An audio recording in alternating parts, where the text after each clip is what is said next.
E ser cuidada para mim é ser amada. Eu tenho um promotor aqui do Rio que diz que o cuidado é o corpo do delito do amor. E eu acho que é isso mesmo, é como você externa, né, o afeto. A gente só sabe que o afeto existe quando o cuidado está presente. O podcast É Familiar é uma produção do Sesc Avenida Paulista e integra o projeto institucional do Sesc São Paulo, Cuidar de Quem Cuida, que trata do universo da primeira infância, de pessoas que são cuidadoras de referência e do ato de cuidar, acolhendo as diversas realidades do cenário contemporâneo e trazendo ao debate construções sociais que precisam ser revistas.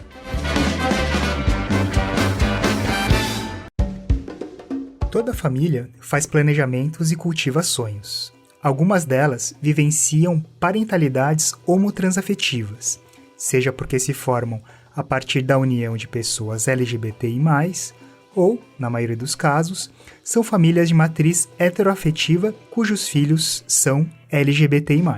Mas, como tais famílias lidam com uma sociedade cujo preconceito estrutural tende a burocratizar e dificultar o exercício de direitos básicos? De que maneira as famílias compostas por duas mães ou dois pais enfrentam o preconceito social das instituições e do Estado?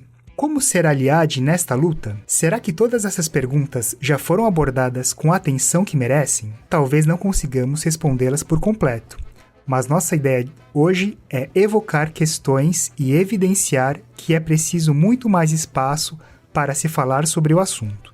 Por isso estamos aqui no É Familiar.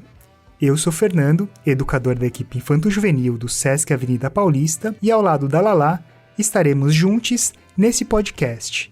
E assim sendo, farei minha autodescrição. Sou homem asiático, cisgênero, heterossexual, atendo por ele e dele e pai da TT. Ser cuidado para mim é ser reconhecido e respeitado em minha singularidade. Agora, passo a bola para a nossa anfitriã. É com você, Lalá. Obrigada, Fê. Nesse segundo episódio do É Familiar, falaremos sobre reprodução assistida, autoinseminação e a parentalidade por vínculo biológico, provocações, e o impasse de registros públicos que desconsideram a existência de famílias com duas mães e dois pais. Teremos a participação de uma pessoa que trará seu relato de experiência pessoal, Marcela Tiboni, artista plástica, mãe, lésbica, escritora e ativista nos assuntos sobre maternidade e vivência lésbica. Autora do livro Mama, um relato de maternidade homoafetiva e coautora de Maternidades no Plural. E uma pessoa especialista no assunto, Beatrice Marinho, psicóloga, advogada, professora, doutora em psicologia clínica, mestre em Direito e Psicologia, especialização em Psicologia Jurídica e em Direito da Criança e do Adolescente. Foi psicóloga perita no Ministério Público do Rio de Janeiro, associada da ABRAF, da ABPJ e do IBDFAM, participante do Papadiz, projeto da OAB Rio de Janeiro, em parceria com a ABRAF.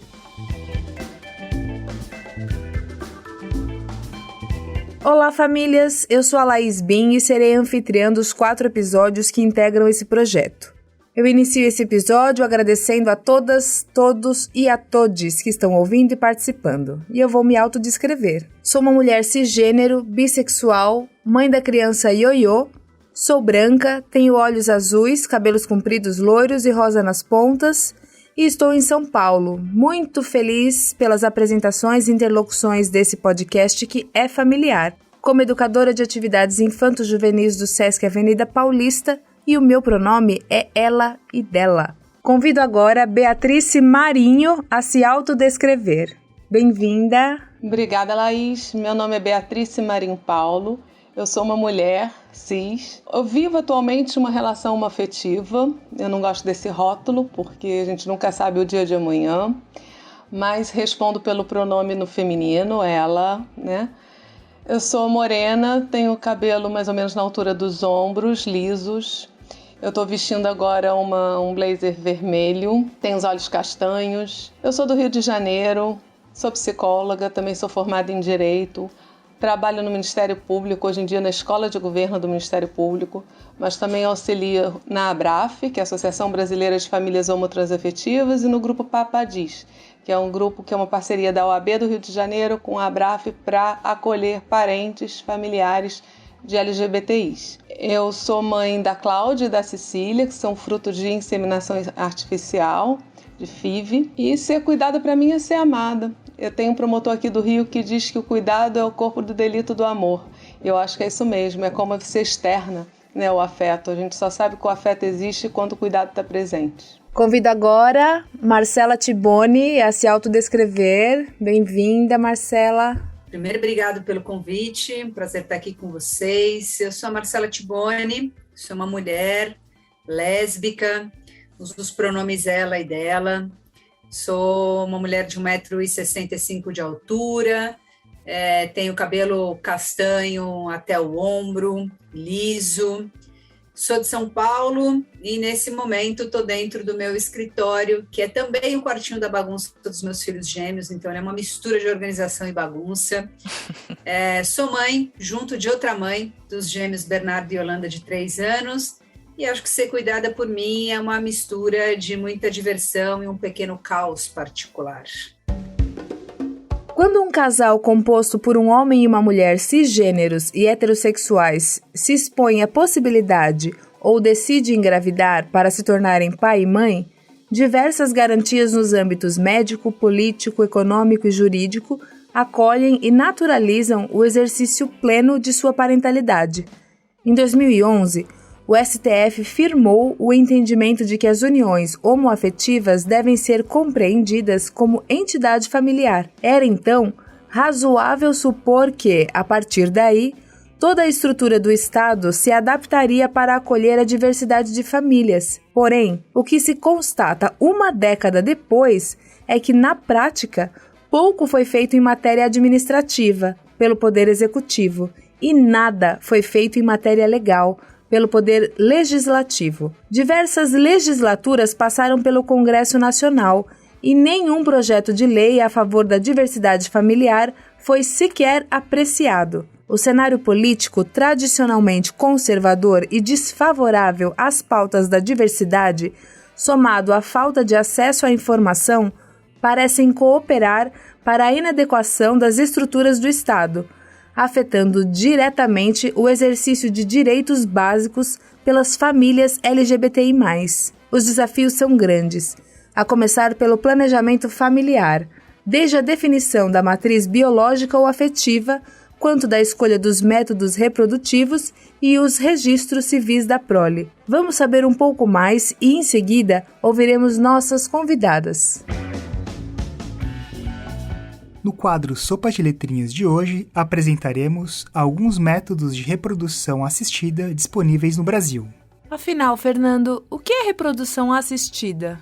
Lala, segundo o e-book Reprodução Assistida, um guia fácil e descomplicado de saúde e direito, da Maia e Munhoz, consultoria e advocacia, reprodução assistida é todo o processo de reprodução que é assistido ou ajudado pela medicina.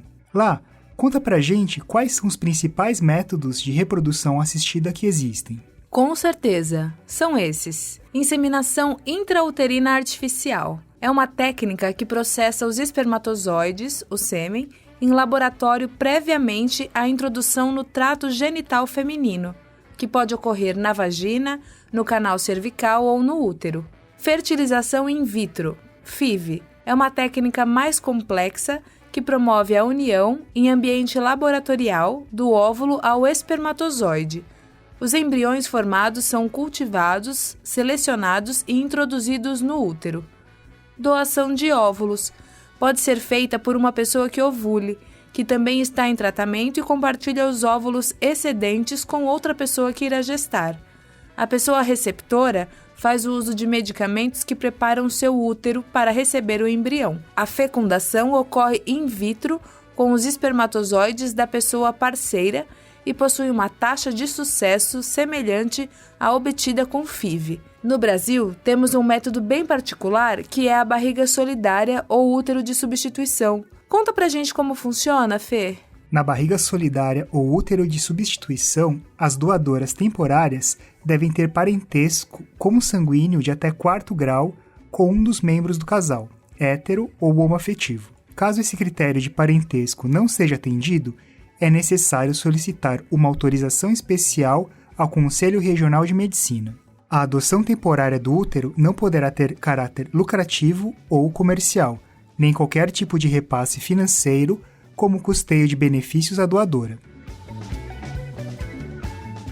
E agora nós vamos para a entrevista com a Marcela. Então, para você e para sua companheira, quais foram as figuras principais de cuidado no processo de gestação e nascimento dos gêmeos? Eu acho que eu conseguiria responder essa pergunta de 2 formas, porque eu acho que tem as figuras presentes, palpáveis e físicas, e tem as figuras quase que ocultas, ou figuras que eu não consigo colocar como matéricas, porque elas são figuras presentes apenas nas redes sociais para a gente. Uhum. Então, para responder a primeira parte, eu diria que eu acho que a nossa família de origem, né, aquela principal pai, mãe, irmãos, foram figuras muito importantes para a gente, num apoio, num acolhimento, num afeto, de sonhar e desejar isso com a gente, e claro que eu acho que para toda a parentalidade essas pessoas são importantes, mas eu acho que para a nossa maternidade, dupla maternidade, que já vinha cheio de dúvidas, de anseios, de receios e de medos, ter essas pessoas próximas, nos amparando e empolgadas o tempo inteiro foi muito importante. Pois eu acho que teve toda a equipe médica que foram alicerces muito importantes para a gente, né? Desde as explicações científicas mesmo, o que é um óvulo, como é que funciona a transferência de um embrião, o que é um estímulo ovariano, reserva ovariana, o que é uma dupla amamentação, né? O que é uma indução à lactação, enfim, tantas palavras complexas e profissionais que a gente nem sabia que existia, né? Consultora de amamentação, doula, obstetriz, parteira, enfim, acho que a gente foi descobrindo um universo que também nos descobriu e nos amparou muito para que isso fosse possível. E aí eu vou para o segundo bloco, que são esses sujeitos, não sei se ocultos ou imatéricos da rede social, porque a nossa gestação como um todo, ela se dá de forma muito presente através do Facebook e do Instagram. As pessoas dizem muito assim, né? Poxa, a geração de hoje perde muito tempo nas redes sociais. Para nós, a gente, além de ter ganhado tempo, a gente fez um sonho acontecer por causa das redes sociais, que se torna importante até os dias de hoje, 3 anos depois, né, dos nossos filhos estarem aqui no mundo dos nascidos. Então, toda vez que a gente tinha dúvida, desde que clínica indicar, que médico, será que as 2 mães podem amamentar? Alguém já viveu isso? Alguém pode dar dica? Toda vez que a gente postava isso, eram 100, 150, 300 comentários, era a gente ligando, mandando mensagem, mandando DM, inbox. Então, a gente se sentiu muito acolhida e foram pessoas muito importantes, que muitas delas a gente nem lembra quem é, e às vezes hoje em dia, né, a gente encontra a pessoa e fala, cara, você não vai lembrar, mas há 4 anos atrás eu te mandei uma mensagem da clínica tal, e aí você olha e fala, foi você, então, que me indicou essa clínica, o Bernardo e a Yolanda estão aqui por sua causa. Então, acho que a rede social como um todo, ela é uma figura muito, muito presente, não corpórea, mas fundamental. Cada uma daquelas bolinhas ali com fotografias foram fundamentais para esse sonho se concretizar. E acho que também você traz um relato, um grande relato, né, no livro Mama, que foi o que eu tive acesso também, né, nossa equipe como um todo teve acesso, leu, enfim. E a história de vocês, né, tanto com a Yolanda, com o Bernardo, né, na gestação de vocês, e esse recorte que você trouxe aí para as redes sociais, desse apoio, ele também, essa história também é um apoio, mesmo que imatérico, como você disse, para tantas outras famílias, né, Marcela? Porque a gente vai fazendo uma rede, às vezes não física mesmo, e que é muito necessária, mas também essa rede de informação, ela é hiper importante, né? Ela instrumentaliza, né? Cara, Laís, eu te diria que essa é a parte que eu não tenho controle e essa é a parte que me surpreende todos os dias. Porque quando eu escrevi o Mama foi um desejo de suprir uma lacuna, né? Quando eu sou uma figura super acadêmica, a leitura e a literatura fizeram parte de toda a minha formação de vida, e quando a gente desejou engravidar, eu fui para uma livraria e falei, cara, eu quero um livro sobre dupla maternidade ou maternidade lésbica. E aí, quando esse vendedor falou, não existe, não tem, e eu fui para a internet, joguei todos os títulos e combinações possíveis que você possa imaginar, e não existia esse livro, eu fiquei muito impactada de falar, cara, na época de 2017, eu falei, a gente está em 2017, esse livro não existe. Se eu for a uma livraria, é como se a minha parentalidade, a minha maternidade, ela não existisse, de forma acadêmica mesmo. E aí o Mama, ele surge, por isso ele é um relato de uma maternidade homoafetiva, porque ele surge de uma forma muito espontânea e muito despretensiosa, assim, eu gosto de colocar o Mama nesse lugar, porque eu achava que ele não ia ser publicado, eu achei que eu ia ter que publicar ele do meu próprio bolso, que ele ia ser um livro de 40, 50 páginas, meio como um manualzinho, que eu ia fazer 100 impressões no xerox aqui do lado, e aí ele ganha uma proporção no interesse não só de uma editora, né, foram 2 editoras que demonstraram interesse, lança por 1.500 cópias, em menos de 2 anos a gente vendeu todas, faz a segunda impressão, que já está super bem vendido, já vem a continuação dele no ano que vem, e aí ele vai para a rede social junto comigo, né, no perfil, e quase todos os dias eu recebo relatos de pessoas do Brasil inteiro dizendo da importância desse livro na vida delas. Hoje, assim, vindo para cá para gravar, uma pessoa me escreve no inbox e fala assim, cara, faz 8 dias que a gente fez a transferência do embrião, eu e minha mulher, e aí ontem, antes de dormir, eu olhei para ela e falei assim, a Marcela e a Mel, no Mama, fizeram um exame de farmácia antes, mas eu não lembro que dia. Amanhã eu vou abrir o livro e vou ver. E ela falou, cara, hoje eu abri o livro e caí exatamente na página que você dizia com 8 dias. Ela falou, e hoje eu completo 8 dias. Eu peguei o exame da farmácia chorando, fiz o xixi ali em cima chorando, e minha mulher, e deu positivo. Ai, eu queria que te agradecer, cara. E ela manda, assim, vocês não podem ver meus braços, mas ele está super arrepiada, porque aí ela marca, né? Ela coloca o dia, coloca a data, e aí ela me manda essa foto e fala assim, cara, você não tem noção da importância desse livro, da representatividade para mim, para minha família, E aí você olha para aquilo e fica assim, quase sem palavra, né? Eu acho que eu vou ficar nessa pergunta, porque isso é demais, é lindo demais. Cara, eu recebo muita coisa, Laís, assim, nesse sentido de falar, putz, por conta do Mama, uma coisa, sabe, que me emociona demais, é assim, eu li o Mama, minha mulher leu o Mama, e aí a gente tá dando pros nossos sogros, pros nossos pais, os nossos avós lerem o Mama, para que eles entendam que essa dupla maternidade, ela é possível, ela é viável e tá tudo bem. Sim. E aí, às vezes, vem essas mães dessas mulheres lésbicas e me escrevem no inbox, falam assim, oi, Marcela, aqui é a dona Deolice, eu sou mãe da fulana, eu li o Mama, olha, muito obrigada, porque graças ao seu livro eu entendi que tá tudo bem,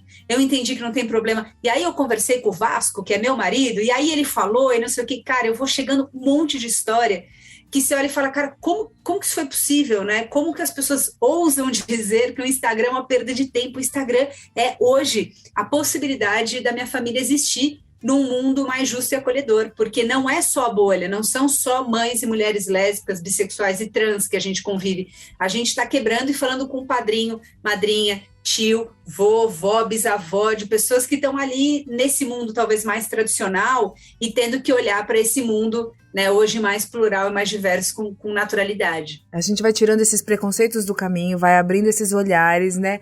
Vai deixando o caminho mais livre para as nossas crianças passarem. E você imagina quantas pessoas, quantas mães não devem ter buscado, assim como vocês no início, não devem ter buscado livros, né, que continham relatos assim também, né, que continham a dupla maternidade e também não encontraram. E aí o de vocês, o seu, né, foi o primeiro, contando da gestação de vocês duas. É maravilhoso. É maravilhoso. Uma outra coisa que eu recebo muito, que é assim, ó, Má, os meus filhos já estão com 8 anos, mas eu li o Mama e eu não parei de chorar do início ao fim, porque foi exatamente o que eu vivi 8 anos atrás. Os meus filhos têm 3.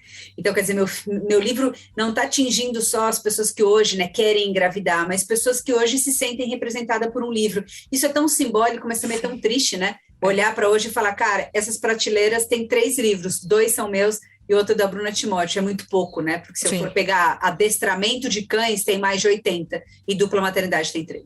Agora, conta pra gente, por favor, como vocês abordam com a Yolanda e com o Bernardo a história de nascimento deles, né? Pra entender um pouco mais, assim, né?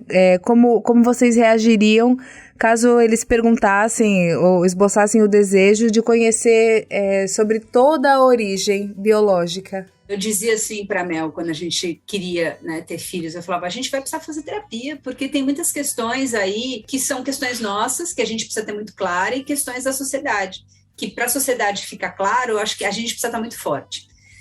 Então, a gente foi se preparando muito para a chegada deles. E aí, muita gente hoje, Laís, me pergunta assim, mas como que vai ser quando eles descobrirem que não tem pai? Bom, meus filhos não descobriram nada, até porque eles nasceram já com um livro contando a história deles.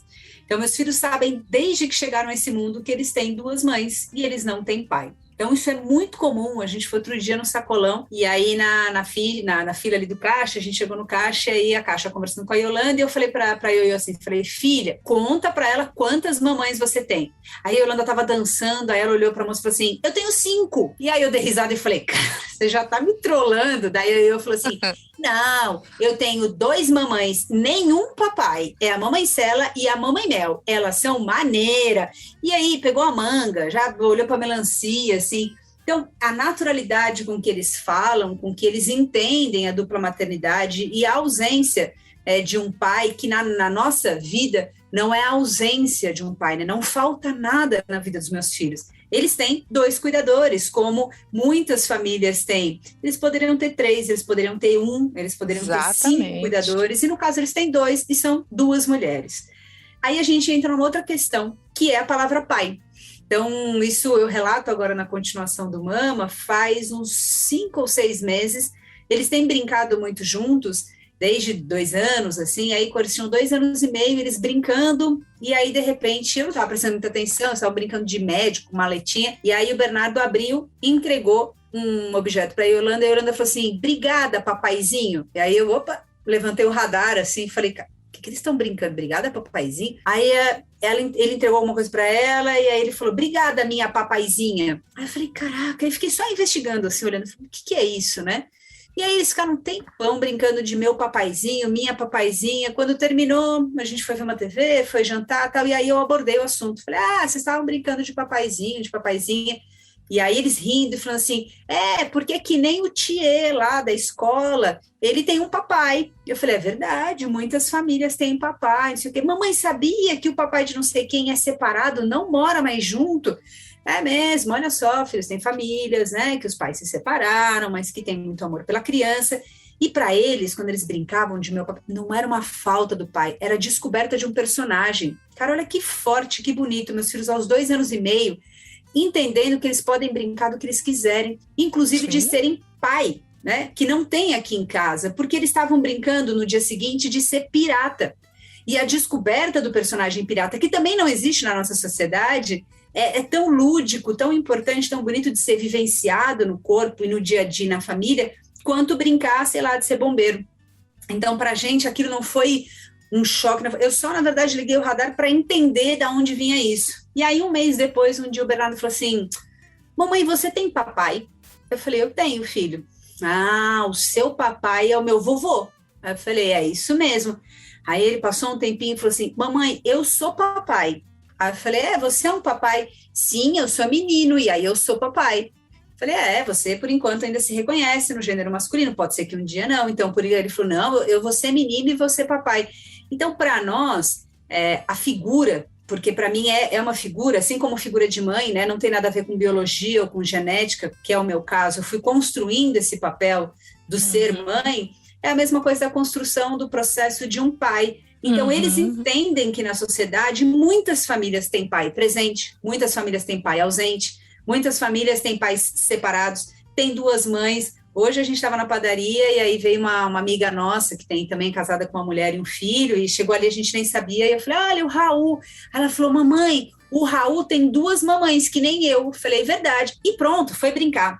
Então, para eles, eu acho que esse processo de naturalizar não só a nossa família, mas todas as outras. Nenhum assunto aqui é tabu, a separação não é tabu, né? O transgênero não é tabu, a dupla maternidade, a presença ou ausência de um pai. Então, brincar de pai aqui em casa tá tudo bem também. Pensando na falta de leis que garantam direitos às pessoas e famílias LGBTI+, quais foram os caminhos que você e a Mel encontraram que possam servir de inspiração para que futuras famílias, com configurações também parecidas com a família de vocês, tenham mais facilidades ou menos dor de cabeça em seus planejamentos familiares? Laís, eu fico achando que a ausência de leis muitas vezes também a ausência de voz, né? Essas leis, elas mudam conforme a sociedade muda e a sociedade exige que essas leis, esse código todo se transforme também.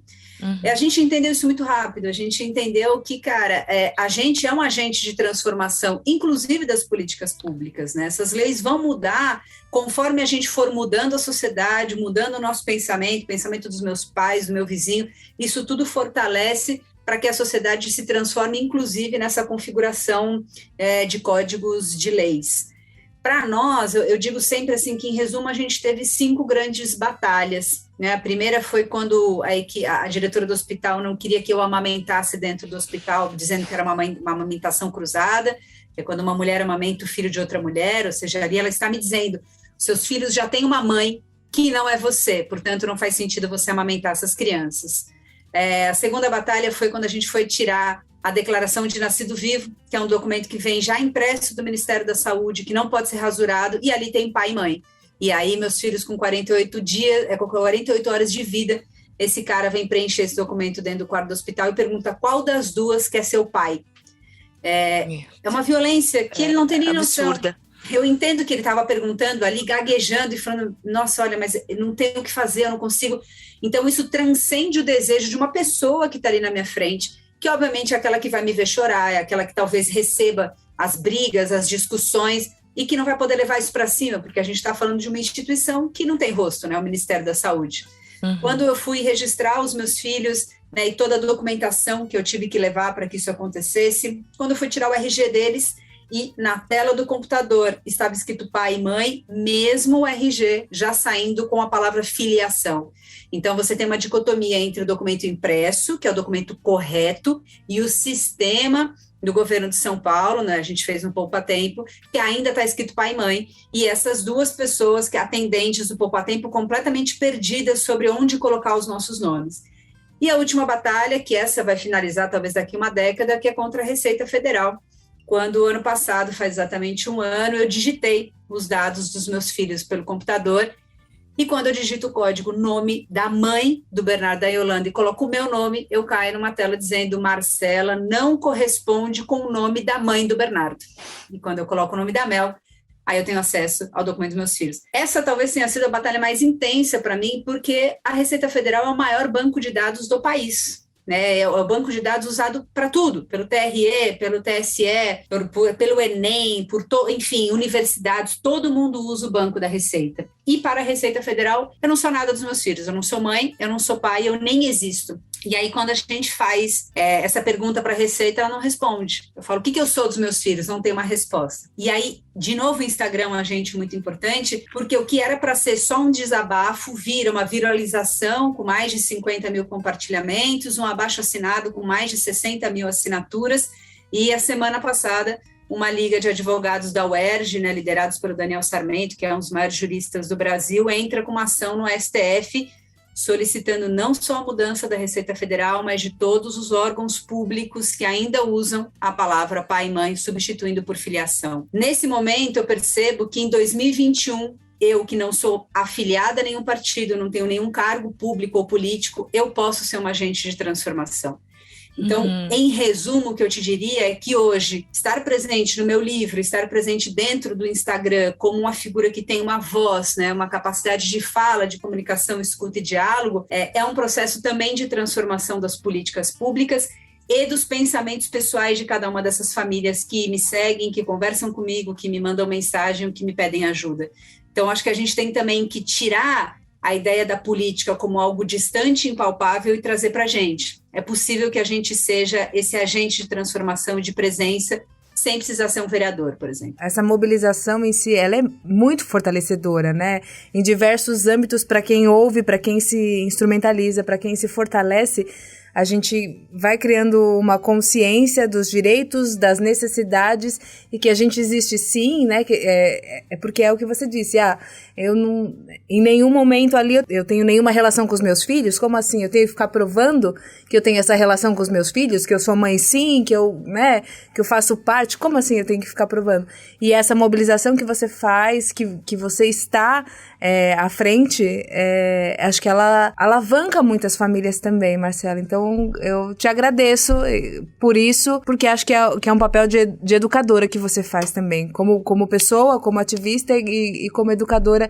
Eu espero que isso sempre chegue, não só a informação, mas eu espero que chegue essa garra e essa vontade da gente conseguir seguir, sempre com esse amor. Quando você fala, né, é um papel de educadora, eu trabalhei como educadora não formal 19 anos da minha vida, e por conta da pandemia eu fui fazendo essa transição para hoje administrar meu perfil, né, ser criadora de conteúdo, e escritora e ativista, mas hoje, para mim, fica muito claro que o meu processo de ativismo, ele é 100% baseado na educação, e na educação que é um lugar do diálogo. Quando sai uma matéria nossa, que é publicado online, e aí chove comentários homofóbicos, né, que a gente diz, entre aspas, os haters, que vem falar ou sobre religião, que minha família vai para o inferno, que isso é pecado, ou que vem falar de que a criação da ciência sempre foi o homem e a mulher, que não é, ou parabéns ao pai desconhecido.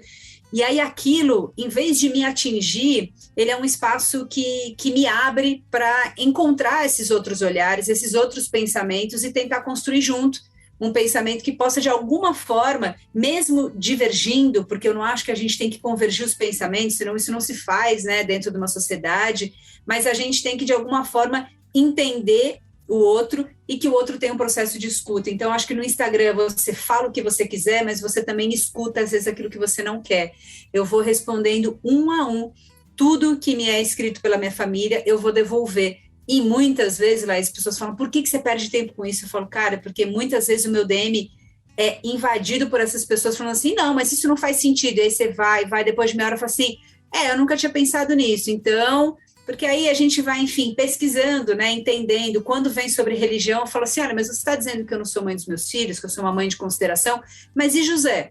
José era padrasto de Jesus, porque a gente coloca José como pai de Jesus, mas se ele não tem um vínculo biológico, já que, né, o pai de Jesus biológico é Deus, e a pessoa fala, não, mas olha, não tinha pensado, caramba, então pode ser, então você vai ali num lugar de construção coletiva e colaborativa e de partilha, que eu acho que, eu não sei se os pensamentos vão mudar, mas eu hoje também, Thaís, entendo que o pensamento ele não tem prazo de validade para mudar. Eu não preciso que a pessoa mude naquele instante o pensamento, mas pode ser que ele mude dali 5 anos, 6 anos. Eu tenho tantas coisas que eu vivi na escola e na faculdade que a ficha vai cair, uma década depois você fala assim, nossa, agora eu entendi o que meu professor da matéria de tal falou, porque agora a situação chegou. Então, se esse pensamento mudar daqui 20 anos, que bom. O processo, eu acho que ele é um processo de transformação, ele não muda, né, do dia para a noite, mas se a gente puder contribuir para essa mudança, então acho que é um processo de educação, porque ele tem fala, mas ele tem muita escuta também, né? Que maravilhosa. Muito obrigada. Agora, dá o seu serviço para a gente te encontrar nas redes, por favor. Cara, o que eu mais uso é o Instagram, que é o @MarcelaTibone. Eu digo sempre que eu respondo para todo mundo, às vezes não na hora, por motivos de Bernardo e Yolanda presos no meu pescoço, querendo ver o guarda-chuva da Frozen, que eu vou comprar de presente para eles. Mas em algum momento eu vou responder. Tá ótimo. Muito obrigada, Marcela. Um beijo em vocês 4. Obrigada a vocês, gente. Até a próxima. Em abril de 2021, o juiz federal Alaor Piacini, da Subseção Judiciária de Anápolis, Goiás, julgou por concedido o direito de uma mulher de 40 anos realizar o saque de seu FGTS para custear a reprodução assistida. O caso se torna um precedente no Brasil e foi tramitado em segredo de justiça. Mesmo sendo um caso raro, a esperança que pode gerar no olhar da população que deseja ter seu direito de constituir família com as vias de reprodução assistida e não dispõe de verba é salutar. Desde 2012, através da Portaria 3.149, o processo de reprodução assistida por FIV, ou inseminação artificial via Sistema Único de Saúde, é um programa disponível para todas as configurações familiares. É importante se atentar aos critérios pré-estabelecidos com relação à idade, doenças pré-existentes e também sobre as clínicas conveniadas ao SUS. Acesse a nossa matéria no portal e veja os links que separamos para a sua busca. Bom, e agora a gente vai para a entrevista com a Beatrice Marinho. Beatrice, por que motivos as estruturas do Estado, os órgãos e os registros públicos ainda não se adequaram à decisão do STF de 2011 para considerar a diversidade de famílias? Boa pergunta, né? Por que motivo? Por que não se adequam? Por que a legislação também não se adequa? Por que os poderes públicos não não enxergam o que está tão evidente, o que está tão na nossa cara, a dificuldade que a gente tem de olhar para que todas essas famílias existem, todas essas pessoas estão ali, e acho que não tem o que se possa alegar que não já fosse para ter sido vencido, né? Seja um problema de sistema, seja um problema de finanças, sei lá, tem que ter planejamento. Acho que falta, na verdade, vontade política. É por isso que nós somos, acho que, o único país que a gente tem direitos dados pela justiça, pelo Poder Judiciário, mas não tem muitas leis que assegurem direitos dos LGBTIs. Sim. É porque é como se jogasse as coisas sempre para debaixo do tapete e deixasse de encarar a coisa, como se não olhando para isso fosse deixar de existir. Se eu não tiver o registro, isso não está no mundo. Só que está. Né? Tá, e está sem registro, está causando muita confusão e muito problema para muitas famílias e para muitas crianças, adolescentes que deviam ser prioridade do nosso Estado, estivessem em que família estivesse. É como se tudo bem ignorar um ser humano, vários seres humanos, né, famílias, como se não houvesse problema nisso, né? Exatamente, não nos afeta, só que afeta, né? Acho que quando afeta o outro acaba afetando todo mundo, não tem jeito. E falando sobre esse precedente dessa vinheta que a gente passou um pouco antes no programa, pensando nesse caso tramitado, né, na subseção judiciária de Anápolis, Goiânia, que outros precedentes têm chegado ao seu conhecimento e de que maneira estes casos, você entende que abrem caminho para as famílias com configurações familiares similares? Primeiro, deixa eu esclarecer uma coisa. Embora eu seja formada em Direito, eu não atuo mais com o Direito diretamente há muitos anos, né? Eu atuo mais na parte da Psicologia. Então, aprendi agora com vocês também sobre esse precedente de Anápolis, por exemplo, porque eu não sou a pessoa mais atualizada com essa parte jurídica agora. O que chega para mim são os conflitos, são as dificuldades, são as partes psicológicas. Então, o que eu posso te dizer é de conquistas assim, duas mães que querem tirar ambas licença maternidade, porque as duas estão amamentando, apesar de uma ser a mãe biológica, a outra estimulou também e amamenta junto a criança, então quer participar desse início de vida. Pais que querem ter direito também a uma licença maior, porque eles são pai e mãe, né, dessa criança. A criança tem dois pais ou um pai só, não tem mãe. E aí essas questões que aí vão conseguindo, sim. Já tem alguns precedentes que dão esse direito, né, ou do homem tirar uma licença maior, como se fosse a mãe da criança, ou das duas mães tirarem juntas ou dividirem a licença. Então, essa coisa da licença maternidade. E a questão da inseminação caseira também, porque a gente tem muita jurisprudência, já tem alguma garantia de quando a inseminação é feita através de clínica, porque tem mais segurança mesmo, tem um contrato, né, uma clínica lá que está acompanhando tudo, então pode testemunhar. Mas quando a inseminação artificial é feita de forma caseira, é bem complicado as duas mulheres conseguirem a dupla maternidade sem ter que ir na justiça. Tem todo um processo para comprovar que aquilo foi uma dupla maternidade, que as duas fizeram daquela forma por escolha própria, por decisão própria, que é a filha das duas. Então é bem mais complicado. Então é outra luta que eu vejo também acontecer. Isso pensando em gays, lésbicas, bissexuais. Se você for para a Inter, tem a questão do direito de manter a indefinição do gênero, né? Uma criança que nasce com sexo ambíguo ou com dupla sexualidade, poder aguardar a própria criança dizer para a gente se ela pertence ao gênero feminino ou ao gênero masculino, para que possa, aí, depois disso, pensar se deve adequar a genitália àquele sexo denominado por ela. Não ter essa pressa, né? Eu acho que, na verdade, eu, como psicóloga, vejo assim que o grande pleito, a grande bandeira é que se respeite o sujeito e se respeite o tempo do sujeito, tanto no sentido, somente a criança, né, da definição. A gente tem muita pressa de definir, de rotular, então não só de fazer cirurgia no intersexo, como de dizer se aquela criança que resolveu que gosta de se fantasiar de princesa com 2 anos de idade, então é um menino trans, aí já bota o rótulo. E assim, a gente não pode ter essa pressa para empurrar e para puxar, seja para um lado, seja para o outro, porque a angústia da indefinição é nossa, né? Então, E, ao mesmo tempo, a gente não pode ser tão devagar que não atenda uma angústia, uma pressa que é do sujeito quando essa pressa acontece. Porque também tem um momento em que é importante para o sujeito essa definição logo. E aí eu acho que o respeito a isso, quem tem que ser o senhor da pressa, da angústia, é aquela pessoa ali que está sendo vista, está sendo ela que está vivendo a situação. Então, tem que ser dela a pressa e o momento e não nosso. Acho que isso é uma escuta sensível, né? E é uma linha bem tênue que a gente, enquanto responsável, né? Enquanto ser social também, a gente precisa estar atento para isso, né? A gente falou bastante disso na primeira entrevista com a Dione, que é uma pessoa intersexo, né? E ela falou muito sobre esse respeito com a criança desde sempre e também sobre essa questão lúdica, né? Então, se a criança se veste de tal maneira que às vezes é só uma fantasia, às vezes ela já está demonstrando algo que ela deseja, e tudo bem. Às vezes é um momento, é um recorte. Você não pode pegar um recorte, por exemplo. O menino foi para casa de uma amiguinha, tinha várias amiguinhas lá, e quando o pai foi buscar, ele estava maquiado e com as unhas pintadas. Ora, elas brincaram de salão e ele quis participar da brincadeira. Isso não quer dizer que ele quer ser mulher. Exatamente. Né? Ele pediu uma boneca de Natal, ou ele acabou de ganhar um irmãozinho e ele vê o pai dando banho, dando papinha, trocando fralda. Ele está imitando o pai. E esse é um novo papel social do homem também. Hoje em dia os homens cuidam, graças a Deus, né? Dos bebês também. Por que não? Ele também poder exercitar isso na brincadeira. Não quer dizer nada.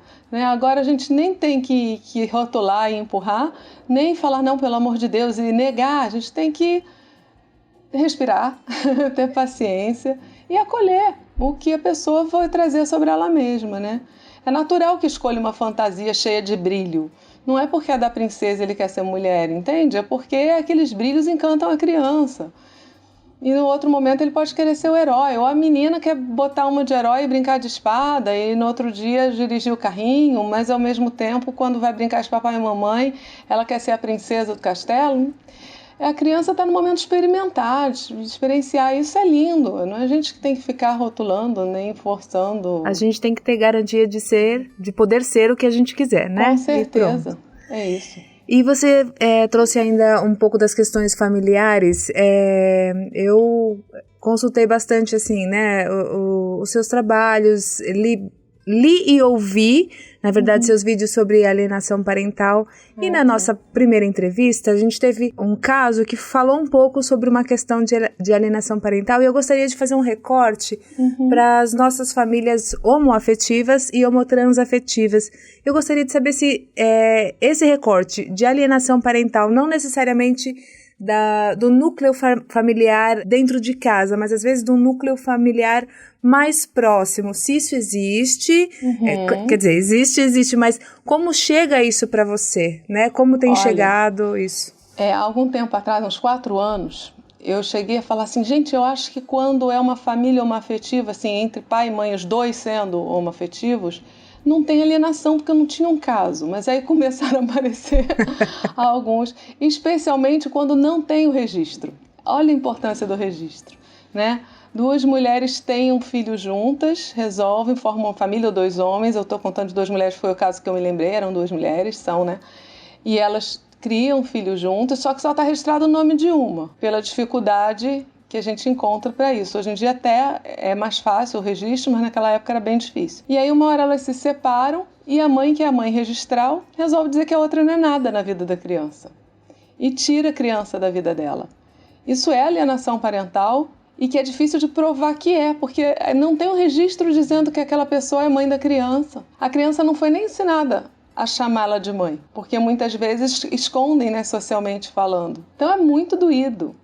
Outra coisa que acontece muito, aí eu já estou pensando no meu trabalho dentro do Ministério Público, quando eu fiquei mais de 12 anos como perita lá e tinham muitos casos de alienação parental, porque um dos pais, depois de algum tempo, se reconheceu gay ou lésbica e assumiu um novo relacionamento com alguém com o mesmo sexo. No momento em que isso acontece, é muito comum, principalmente se a família do outro for uma família muito religiosa, daquelas religiões mais, vamos dizer assim, radicais, que se faça uma alienação parental e que se ensine para a criança que o pai ou a mãe que se assumiu gay ou lésbica e um novo relacionamento é um grande pecador, é um demônio encarnado, e aí pinta ele, e a criança chega a ter medo daquele pai e daquela mãe, porque vê ele realmente com todos os traços que essas religiões costumam botar nessas pessoas, né? Então, é uma forma de alienação muito triste, muito séria, e tem que ter muito trabalho em cima para poder reverter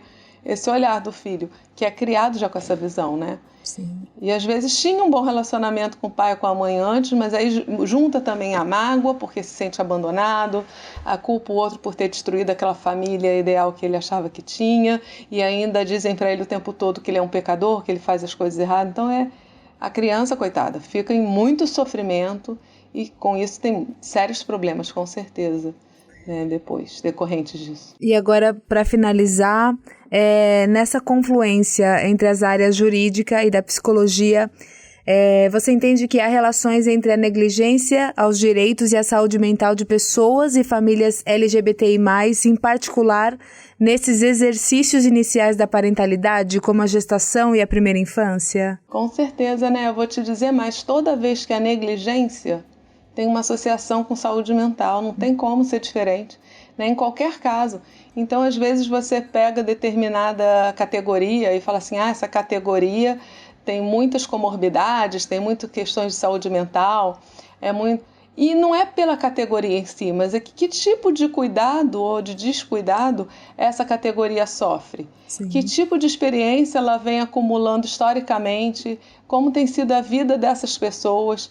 Então é natural que a falta de cuidado, a negligência, a violência mesmo no tratamento, porque às vezes o não fazer é algo muito violento, Sim. né? Quando não tem uma violência positiva também, violência positiva no sentido de ato, né? Não que seja positiva, ela não é nunca, mas no sentido de algo que é feito de forma violenta. Isso gera, com certeza, consequências na saúde mental, na saúde emocional do sujeito, e vai aparecer, inclusive, na física depois, né? Porque isso somatiza e gera milhões de problemas que hoje em dia estão muito claros que estão ligados. Nós somos corpo, mente, tudo junto, e uma coisa vai interferindo na outra, não tem como separar, gente, não é caixinhas separadas diferentes. Olha, Beatriz, que gostoso conversar com você. Gostaria que você pudesse passar pra gente aí onde a gente te encontra, nas redes, seu site, enfim, para que o público te encontre também, por favor. Acho que se puser meu nome no Google, você encontra tudo lá, Beatrice Marinho Paulo, é o nome todo.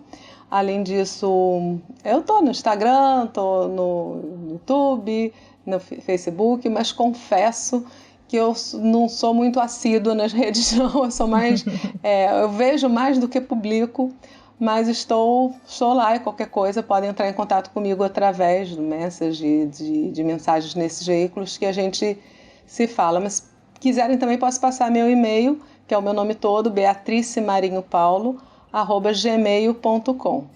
Esse eu vejo sempre, então é mais fácil de se comunicar comigo através dele. Tá bom, querida. Muito obrigada, viu, por todas as informações, e eu espero que isso possa instrumentalizar muita gente também. Fique por dentro. Elencamos alguns livros infanto-juvenis de autoria brasileira que abordam a temática LGBTI+. Flictis, escritor e ilustrador Ziraldo, editora Melhoramentos. Menino Menina, autora e ilustradora Joana Estrela, Companhia das Letras. Olivia tem dois papais, autora Márcia Leite e ilustradora Taline Schubach, da Companhia das Letras. O Fado Padrinho, O Bruxo Afilhado e outras coisinhas mais. Autora Ana Cláudia Ramos e ilustradora Tatiana Paiva, da editora Prumo. Nossa História. Autora Beatrice Marinho e ilustradora Paula Faria, da Metanoia Editora. Vale a pena conferir. O podcast É Familiar é uma produção do Sesc Avenida Paulista, com consultoria de Saulo Amorim, produção de Tiago Teodoro e Felipe Dantas. Integra o Cuidar de Quem Cuida, exercícios do cuidar na primeira infância, políticas públicas. projeto institucional do SESC São Paulo.